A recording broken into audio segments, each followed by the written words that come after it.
গোসাইগাঁও বিধানসভাৰ উপনিৰ্বাচনত যোৱা 2 সপ্তাহ ভাৰতীয় জনতা পাৰ্টি, UPPL আৰু AGPৰ মিত্ৰ গোটৰ প্ৰাৰ্থী জিৰণ বসুমতাৰীক সমৰ্থন কৰি তিনিটা দলৰ জ্যেষ্ঠ নেতা, অসমৰ মাননীয় মুখ্যমন্ত্ৰী, কেন্দ্ৰ চৰকাৰত অসমৰ মন্ত্ৰী শ্ৰীযুত সৰ্বানন্দ সোণোৱাল, শ্ৰী ৰামেশ্বৰ তেলী ডাঙৰীয়া, ভাৰতীয় জনতা পাৰ্টিৰ সভাপতি, সভাপদলৰ সভাপতি আৰু স্বয়ং BTC প্ৰধান প্ৰমোদ বড়ো,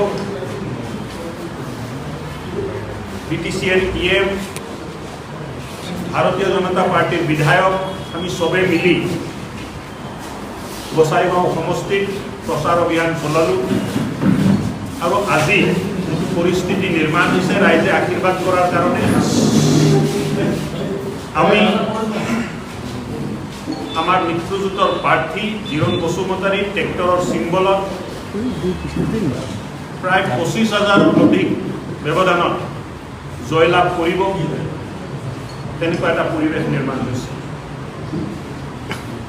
অহাকালি 30 তাৰিখে ৰাইজে শান্তিপূৰ্ণভাৱে ভোটদান কৰিব লাগে। BPF দলে বহু ধৰণৰ অপপ্ৰচাৰ চলালে যে বিজেপিৰ লগত তেখেতসকলৰ মিত্ৰতা হৈছে, তেখেতসকলে কাউন্সিলত অংশগ্ৰহণ কৰিব, অসম চৰকাৰত অংশগ্ৰহণ কৰিব। আজি মই স্পষ্টতাৰে ক'ব খুজিছোঁ যে BPF দলৰ লগত ভাৰতীয় জনতা পাৰ্টিৰ কোনো কথা হোৱা নাই। ভাৰতীয় জনতা পাৰ্টি, AGP আৰু UPPL মিত্ৰজোঁটত আছে, থাকিব। অহা 4 বছৰৰ অধিক টাৰ্ম বাকী আছে। প্ৰমোদ বড়ো ডাঙৰীয়াই ইয়াত BTC প্ৰধান হৈ থাকিব। অসম চৰকাৰতো BPFৰ কোনো প্ৰতিনিধিক কোনো স্থান দিয়া নহয়, এই কথা মই স্পষ্টভাৱে ক'ব খুজিছোঁ। আৰু এই নিৰ্বাচনত জয় হোৱাৰ পিছত এই গঠবন্ধনটো আৰু বেছিকৈ মজবুত হ'ব। আগন্তুক যিটো নিৰ্বাচন, উপনিৰ্বাচন হৈ আছে, এই নিৰ্বাচনত আমাৰ প্ৰতিদ্বন্দ্বিতা AUDFৰ প্ৰাৰ্থীৰ লগত হ'ব বুলি মোক লাগি আছে। আজি ভাৰতীয় জনতা পাৰ্টিৰ আদৰ্শ নীতি গ্ৰহণ কৰি আমাৰ এজন নিৰ্দলীয় প্ৰাৰ্থী, তেখেতৰ নাম হ'ল কমল ৰয়, তেখেতেও ভাৰতীয় জনতা পাৰ্টিত যোগদান কৰিছে আৰু মিত্ৰজোঁটৰ প্ৰাৰ্থীক তেখেতে নিজৰ সমৰ্থনটো আগবঢ়াই দিছে।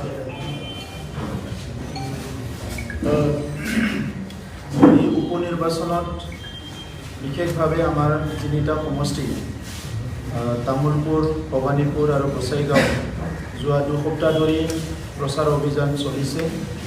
ইয়াত প্ৰথমে মই আমাৰ অসমৰ বিজেপিৰ ৰাজ্যিক নেতৃত্ব, অসমৰ সকলোৰে শ্ৰদ্ধাৰ মুখ্যমন্ত্ৰী ডক্টৰ হিমন্ত বিশ্ব শৰ্মা আৰু UPPLৰ বিভিন্ন নেতাসকল, মন্ত্ৰী উদ্ধৱ ব্ৰহ্ম ডাঙৰীয়া, মন্ত্ৰী অশোক সিংঘাল ডাঙৰীয়া প্ৰমুখে, মন্ত্ৰী ৰঞ্জিত দাস ডাঙৰীয়া, ৰাজ্যিক সভাপতি ভৱেশ কলিতা ডাঙৰীয়া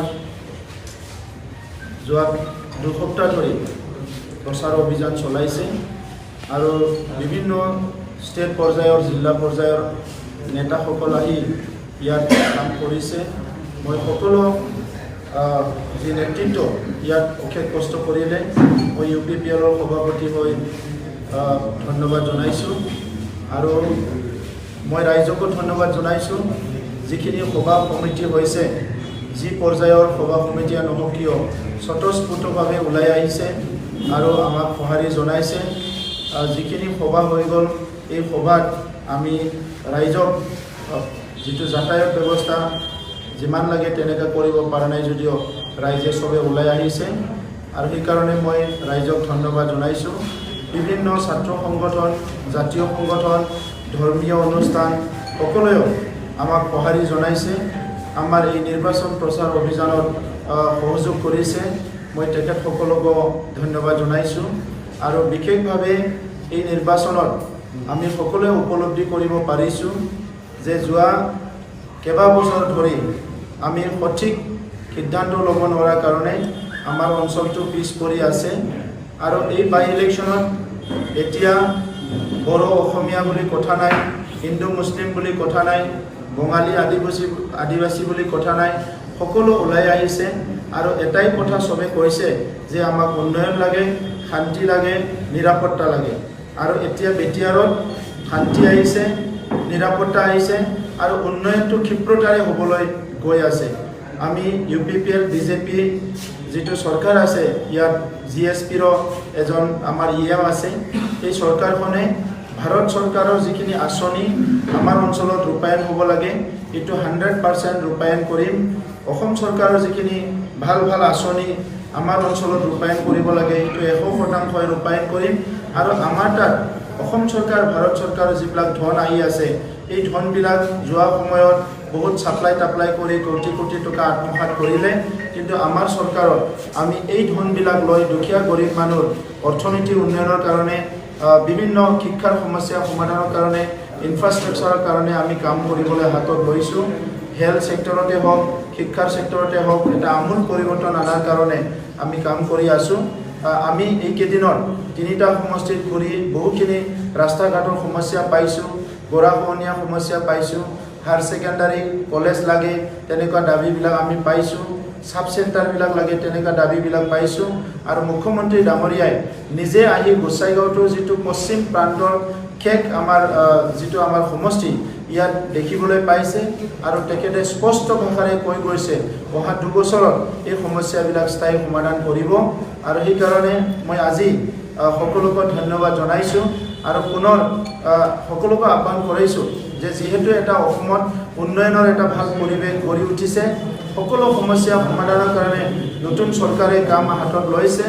এই নেতৃত্বক আমি সাহস দিবৰ কাৰণে, এই নেতৃত্বক আমি কাম কৰিবলৈ উদগনি যোগোৱাৰ কাৰণে এই বাই ইলেকশ্যনত সকলো যাতে এই 3টা সমষ্টিৰ ভিতৰত গোসাইগাঁও সমষ্টি আৰু তামোলপুৰ সমষ্টিত আমাৰ যি আছে UPPLৰ প্ৰাৰ্থী জিৰণ বসুমতাৰী ডাঙৰীয়া আৰু জলেন দৈমাৰী ডাঙৰীয়াক ভোট দিয়ে আৰু ভৱানীপুৰ সমষ্টিৰ প্ৰাৰ্থী যিটো আছে আমাৰ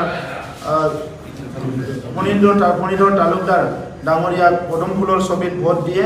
মই সেইটোকে সকলোকে আহ্বান কৰিছোঁ আৰু অহা 2 দিনত যাতে শান্তিপূৰ্ণভাৱে নিৰ্বাচন যিহেতু প্ৰচাৰ সমাপ্ত হ'ল আমাৰ সময়বিলাক কাটি যায় আৰু বিশেষকৈ যোৱাকালিৰ পৰা ইয়াত কিছুমান BPFৰ মানুহবিলাকে নিজে কিছুমান অঘটন ঘটাই এইটো বেলেগৰ ওপৰত ব্লেম দিবলৈ বিচাৰিছে। এনেকুৱা এতিয়া সভা নিদিয়ে, আমি চবে শান্তিত আছোঁ। নিৰ্বাচন আমাৰ গণতান্ত্ৰিক এটা উৎসৱ হয়, এই উৎসৱটো সকলো ভালকৈ অংশগ্ৰহণ কৰিব পাব লাগে। ইয়াত যাতে কোনো অঘটন কৰিব নোৱাৰে মই প্ৰশাসনক চকা দৃষ্টি ৰাখিবলৈ মই আহ্বান কৰিছোঁ আৰু আমি সকলোৱে এটা শান্তিপূৰ্ণ নিৰ্বাচনক সেইটো বিচাৰিছোঁ। আৰু সদৌ আজি এটা ভাল খবৰ আছে, আমাৰ এজন প্ৰাৰ্থী কমল ৰয় ডাঙৰীয়া ইতিমধ্যে ভাৰতীয় জনতা পাৰ্টীত তেখেতে যোগদান কৰিছে আৰু তেখেতৰ মনোনয়ন পত্ৰ তেখেতে দাখিল কৰিছিলে, কিন্তু এতিয়া তেখেতে কেণ্ডিডেটছাৰটো উইথড্ৰ কৰিছে। সেইকাৰণে মই তেখেতক ধন্যবাদ জনাইছোঁ আৰু অনাগত দিনত আমি চবে মিলি বিটিআৰ অঞ্চলৰ উন্নয়নৰ কাৰণে কাম কৰি যাম, মই এইটোকে আশা ৰাখিছোঁ। আৰু সদৌ সকলোলৈ ধন্যবাদ জনাই মোৰ যিটো আজি প্ৰেছত যিখিনি কথা কোৱা মই সমাপ্ত কৰিছোঁ। ধন্যবাদ। কিবা ক'ব আছে? ঠিক আছে, এক মিনিট। কমল ৰায় ডাঙৰীয়াক আমি স্বাগতম কৰিছোঁ, তেখেতে দুই আশা ক'ব। মই ইয়াত প্ৰেছ মিটত প্ৰেছ কৰ্মীসকল আৰু আমাৰ মন্ত্ৰী মহোদয়, ভাৰতীয় জনতা পাৰ্টীৰ বিভিন্ন কাৰ্যকৰ্তা, আজি মই অসমৰ মুখ্যমন্ত্ৰী মহোদয়ৰ বলিষ্ঠ নেতৃত্ব, ভৱেশ কলেজীয়া ডাঙৰীয়াৰ বলিষ্ঠ নেতৃত্ব আৰু প্ৰমোদ বড়ো ডাঙৰীয়াৰ বলিষ্ঠ নেতৃত্বৰ প্ৰতি আকৃষ্ট হৈ আজি মই ভাৰতীয় দলত যোগদান কৰিছোঁ, ভাৰতীয় জনতা পাৰ্টীত মই যোগদান কৰিছোঁ। আগন্তুক দিনত আমি উন্নয়নৰ সমভাগী হ'ম বুলি আশা ৰাখিছোঁ। কিবা প্ৰশ্ন আছে যদি সুধি লওক। নহয় মানে নয়নদাৰ কথাটো দ্বিতীয় গ্ৰুপ নয়নদাৰ ঠিকে আছে ইলেকশ্যনৰ সময়ত কিবা ঠিক আছে নেকি? এতিয়ালৈকে লয় অৰ্ডাৰ সুন্দৰকৈ আছে আৰু যোৱা নিৰ্বাচনতো কোনো হিংসা হোৱা নাই, অঘটন হোৱা নাই।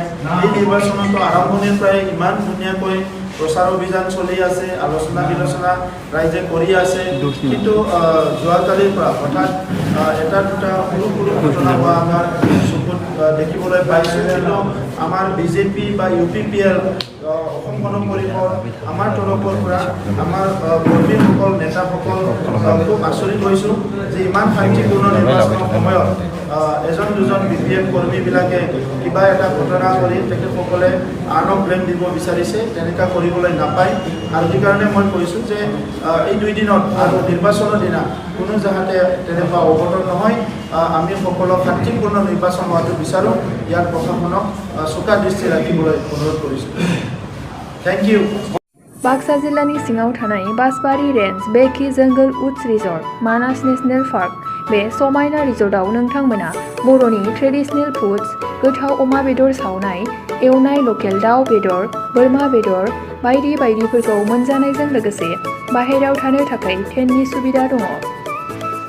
बन fire, jeep safari, rafting, elephant ride, tea garden walk, आलादा आलादा एसि गोनां खथानिबो सुबिदा दङ। बे सुबिदाखौ लानो थाखाय नैबे नाम्बाराव फन खालाम 9101749562 एबा 9707614012 आरो 98648327734।